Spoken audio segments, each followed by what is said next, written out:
జయశంకర్ భూపాలపల్లి జిల్లా గణపురం మండల కేంద్రంలోని కాకతీయుల కళాక్షేత్రం శ్రీ భవానీ సహిత కోటగుళ్ళ ఆలయంలో శ్రావణ మాసం చివరి శుక్రవారం సందర్భంగా భక్తులతో సందడి నెలకొంది.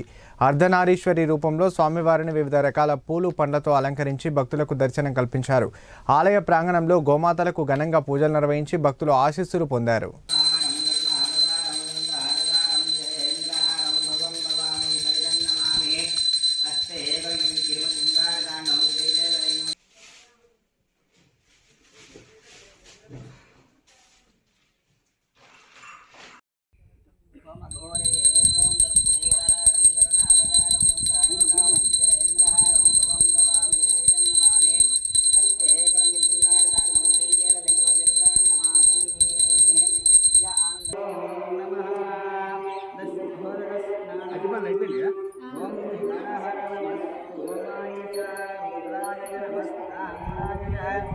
गुणाय नमः